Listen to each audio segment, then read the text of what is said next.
I want to thank you and everyone for coming out today. We're excited to be able to announce our new head women's lacrosse coach. Siena Heights women's lacrosse program has been one that's been very successful on our campus since starting the program. We've had a national qualifier multiple times. It was important for us to find someone that continue and also build on our success. Our new coach has head coaching experience and assistant collegiate coaching experience, and as well as Michigan ties. His teams have qualified for over 10 consecutive conference tournament appearances. He has had numerous all-conference selections, as well as 3 all-conference most valuable players. While accomplishing all this on the field, he has had a strong commitment to his players' academics. Over 50 of his players have been honored with all academic conference awards. He was also selected Conference Coach of the Year in his tenure at his previous institution. It is my great pleasure to announce Brandon Allwood as our next head coach.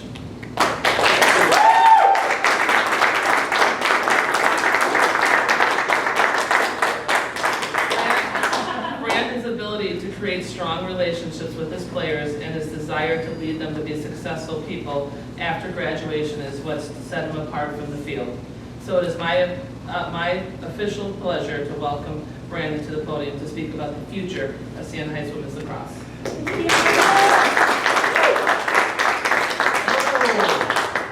It is incredibly great to be here. I am so excited to be back home in Michigan. I was born and raised here. All of my lacrosse started in Michigan. So to be back, to be close to friends and family, to be close to the club programs that I was a part of in their early beginnings and stuff like that is just an absolute honor and kind of a dream come true.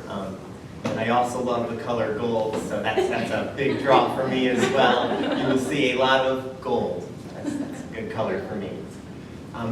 I know we have a ton of questions, I'm sure, so I think what's best is we just jump right into that. So, who's up first? I'll start us off. Okay. Brandon, can you talk about what brought you to Siena and how excited you are to join our community?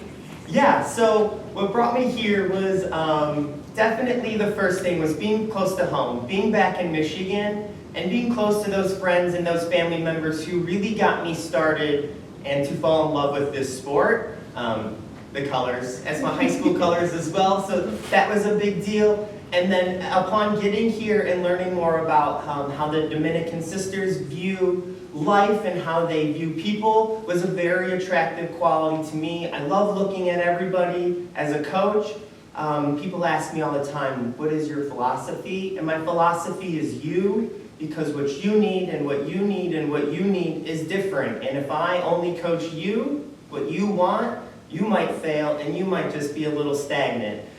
So having that emphasis on who the people are was a big draw to the school for me.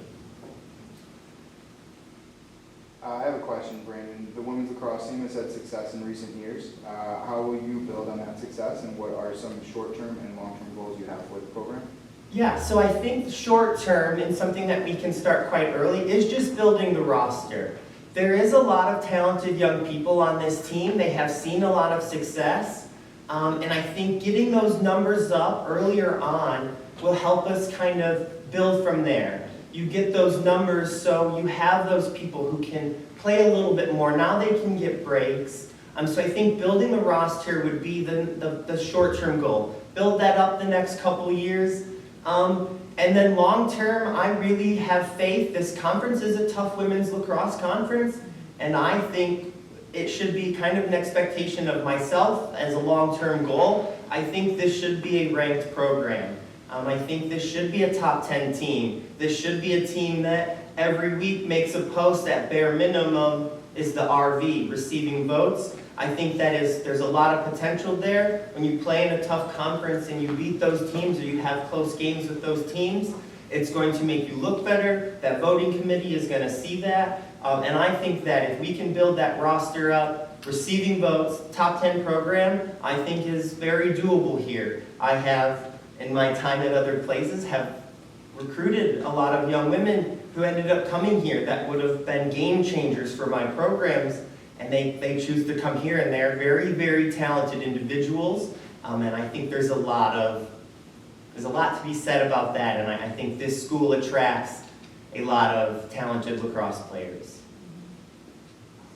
Brandon, you kind of spoke on this briefly, but can you go into detail about your coaching philosophy and how it fits with the Siena mission? Yeah, so my coaching philosophy is you. It is student first. I need to get to know you as an individual. I always find this kind of humorous. I actually had to create a contact in my phone named Student Athlete because I would type out Student Athlete and I would capitalize student so often that anytime I typed in student, it would have all capitals. So I had to make some changes. So going first and foremost is investing in their education. That is why they're here. So I want to invest in them as a person, them as a student, and then as an athlete. That's kind of the order in which I go. And then just getting to know that person. How are you motivated? Do you like being yelled at? I've had those kids. You got to yell at me, and and you give that to them because that's what they want. But they're not going to be able to tell you that unless you build that relationship with them, unless you care. And putting the emphasis on the education. What are you going to do after this? How are we going to get there? How am I going to develop you into a lacrosse player, but also that helps you as a student, that helps you as a doctor or a lawyer or whatever it is you choose to do? My coaching philosophy is always going to be the individual first, and then we'll put it all together. And I think that matches the Siena Heights mission a lot of focusing on the person. Who are you? Where do you come from? What makes you you? I think that's really important, and I feel my coaching philosophy really matches that concept, that thought, that belief that Siena Heights, in my short time here, has kind of pushed forward.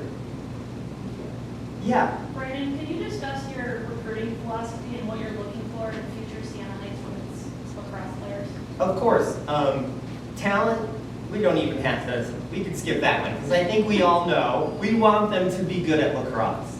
That's an easy one. Beyond that, for me, we're going to look at how are you doing in school? This team has a very solid GPA. That is something when I was scrolling through the Instagram and I saw 3.67, I was like, okay, this is what I want. I was very proud at my previous institution, 3.73. Nobody's even gotten close. Second highest is a 3.66. We crushed it. And that came from finding those people that want to put in the work in the classroom, but they also want to have to put in the work on the field. And so that's a big one. Looking at that GPA, I'm always going to reach out to a coach because they know stuff that I don't know. They're going to give you those little bits and pieces. How are they going to fit into this program? What are they good at? What do they need to work on? And not even skill-wise, but as a person, do they take these critiques really well? Nothing will get you crossed off my list faster than throwing a stick. Oh goodness, slamming a stick on the ground. You know, I don't think I'm exclusive in this, but I will totally watch you pass the ball to your teammate. Your teammate's not as good as you. She misses the ball. I will snap right back to you. What's your reaction going to be? Because the kid that I want to see is going to go, man, I wish you would have caught that. Hey, next play, Sarah. That's what it is. It's not, oh, there goes my assist, head down. It is, you're picking that person up. You're looking at them, or just next play. Oh, Sarah didn't catch the ball. I got to play defense now. Those are the things that I look for. Someone who looks like they're having fun out there, someone who's supporting their teammate, someone who has the talent, and you know, kind of rolls with the punches. Lacrosse is a bizarre game. I have, in the same season, played a team, was up by 7 and lost in overtime. And then the next time we played them 3 weeks later and we beat them by 20. Lacrosse is a weird game. Things like that happen. It's a game of runs. I need somebody who's going to be able to kind of get punched in the gut and make some mistakes and go, that doesn't matter because I have another opportunity coming up. How do you react to those mistakes? And you know, especially as a coach in practice, that's how we get better. We make those mistakes, we see what's going wrong, and then we just improve upon that. So yeah, that is what I'm looking for in a young person as a student athlete. And again, all capital student. Any other questions? Yeah, Why are goalies the most important and most intelligent players on the field? wow, okay. I love this question. I'm really prideful of my goalies. I have had I will take some credit of making them good, but they've always had a lot of something extra. Goalies are kind of weird in the best way possible. How many other sports, hockey maybe, are they just throwing hard rubber things at you? And now you have to deal with this pain. You have to deal with getting scored on. This isn't soccer. If you get scored on one time, you can lose a soccer game. You can 0-0. You can't win a soccer lacrosse game 1-0. So you have to have this mentality of, I just got scored on 4 times in a row, and I'm going to make the next one, because that's going to happen, and then they'll make 4 saves in a row. You're also the general of the field. That's what I call them. You're really the only person that at all times you can see everything that is happening. Everything. You can see the attack, you can see the midfield, you can see the defense, and you have to talk. If I have my back to the goalie, I maybe don't know where the ball is. I need that person. Back left, back right, top left, top right. They need to be that person. They need to be loud. They need to be proud of the position that they play. When I recruit goalies, one of the very first questions I always ask them is, do you like playing goalie? If there's any hesitation on that, it's kind of nerve-wracking because you have to like it. You have to enjoy getting scored on and making a save and getting hit by a ball. And it is always an expectation of mine, and it always will be an expectation, where they might not be awarded the captain, but the goalie better be really close. I would love for most goalies, especially if you're a starting goalie, to be a captain, just because you talk and communicate more than anybody on the field. You communicate more than defense, offense, midfield, whoever it is, you are a part of so much of the game. And yeah, I absolutely love goalies. I'm really excited to have Alex because they have some experience with goalies, former goalie, moving all over the place, different positions. So I'm really excited to be able to work with someone on that and see what they're capable of doing as well. So yeah, gotta love a goalie. It takes a special person to be a goalie. That is for certain. Some lacrosse goalies become good university presidents. Oh, sir, are you a lacrosse goalie? Potentially, Okay. I have a question for you then. It's similar. You got to take a lot of hits Yeah. and be ready to keep going. Have you ever done the clear and scored on yourself? Not on myself, no. Okay. But I have had 3 assists. Any goals? No. Oh, any shots? No. 3 assists as a goalie. That's pretty impressive, sir. I will give you that. Even if it's not impressive, you have to say that. Yeah, and that's true that I do. It's a great thing. My goalie in college took 1 shot, and it never happened again. It was pretty sad. He was pretty embarrassed by that. But yeah, okay, now I understand the importance of goalies, but they're the best players on the field, and we love them. And that's the other thing, is you got to respect those people because they're doing something that I know 19, 18 other people on my team are going to go, absolutely not. You can't convince me to do that. Of course, any other questions? Anybody got anything? Oh, I can talk for quite a while. So if you've got it, I'm totally here to keep chatting.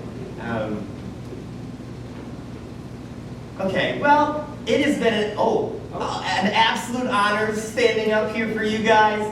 I'm so excited to get moving. I am so excited to help build this program into what everybody thinks it could be, what I think it could be. And after meeting the young people of this team at Faster Horses, they have the belief too.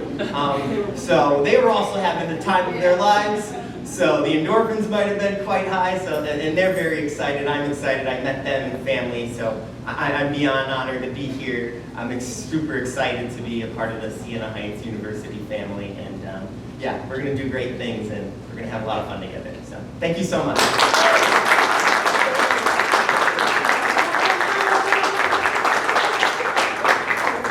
Thank you.